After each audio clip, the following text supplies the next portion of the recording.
मराठा आरक्षणासाठी बलिदान द्यायला तयार आहे, पण आता मागे हटणार नाही। आझाद मैदानातून मनोज जरांगेंनी हा एल्गार केलेला आहे। मागण्या मान्य होईपर्यंत मुंबई सोडणार नाही, जरांगेंनी इशारा दिलाय। जेलमध्ये टाकलं, गोळ्या घातल्या तरी आमरण उपोषण सोडणार नाही। सरकारनं आमच्या सर्व मागण्यांची अंमलबजावणी करावी, असं जरांगेंनी म्हटलंय।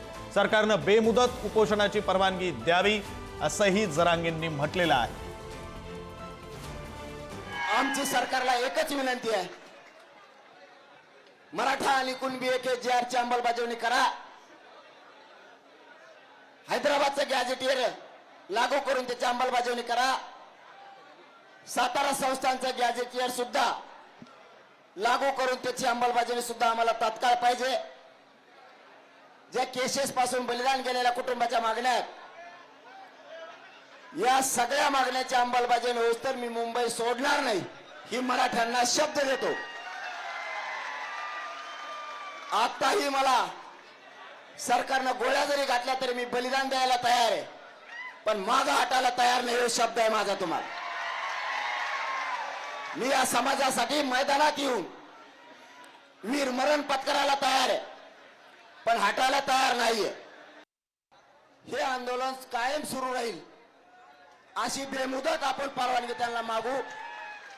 100% खात्री आहे, सरकारनं तुम्हाला सन्मानानं मुंबईत आणलं, पोलीस बांधवांनी मराठ्याला सन्मानानं मुंबईत आणलं, तसं सरकार परवानगी देऊन आणि मराठ्याच्या मागण्याची अंमलबजावणी करून सन्मान मराठ्यांना देईल। आणि हेच करोडो मराठी मुख्यमंत्र्याच्या आणि सरकारच्या डोक्यावर विजयाचा गुलाल टाकून महाराष्ट्रात जातील। जरांगेंची चर्चा झाली तर मार्ग निघू शकेल, मराठा आरक्षण उपसमितीचे अध्यक्ष राधाकृष्ण विखे पाटील असं म्हणालेले आहेत। जरांगेंकडून निरोप आला की चर्चा करता येईल, असंही विखेंनी म्हटलं। जरांगेंच्या मागण्यांचं निवेदन आलेलं नाही, असं विखेंनी म्हटलंय। प्रमाणपत्र आढळलेल्यांना ओबीसीत सामावून घेतलेलं आहे, मंत्री चंद्रशेखर बावनकुळे यांनी माहिती दिली। सरसकट शब्दाला आमचा विरोध कायम आहे, असंही बावनकुळेंनी म्हटलंय।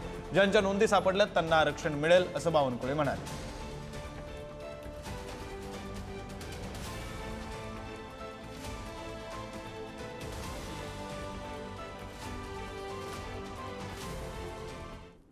मग ते शरद पवार असतील, माननीय उद्धव ठाकरे असतील, मग काँग्रेसचे पुढारी आहेत, जे आज देश पातळीवर सुद्धा राहुल गांधीची एक वेगळी भूमिका आहे, त्यांच्या राज्यातल्या पुढाऱ्यांची काय भूमिका आहे, काँग्रेसला स्वतःची भूमिका देत दुर्दैवाने राज्यामध्ये हा पक्ष पूर्ण झाला असता म्हणजे लयाच गेलेला आहे। त्यांचे पुढारी वेगवेगळे वक्तव्य करत आहेत, परंतु हे जे जातीय राजे आहेत किंवा महाविकास आघाडीचे माजी मुख्यमंत्री होते, यांनी एकदा भूमिका स्पष्ट करावी ना की आपण ओबीसी मराठा समाजाला आरक्षण देऊ शकतो, दिलं पाहिजे। ते आज कोणी बोलत नाही।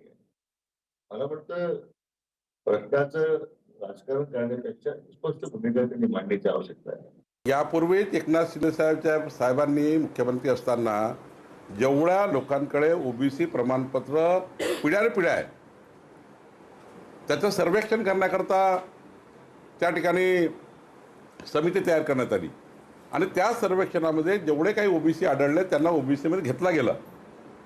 आता जे लोक आढळले त्यांना घेतला गेला ओबीसीमध्ये, अजूनही सर्वेक्षण सुरू आहे आणि हे कंटिन्यूस प्रक्रिया आहे। जर ओबीसी समाजाचे त्या ठिकाणी एखादा व्यक्ती असेल आणि त्यांना ओबीसी प्रमाणपत्र मिळालं नसेल, ओबीसीचा न्याय मिळाला नसेल तर मिळेल, त्याच्याकरता सर्वेक्षण होईल। पण सरसकट हा जो शब्द आहे, या शब्दाला सर्वच त्या ठिकाणी आमच्या भूमिकेचा त्या ठिकाणी विरोध आहे। खऱ्या अर्थाने सरसकट होऊ शकत नाही।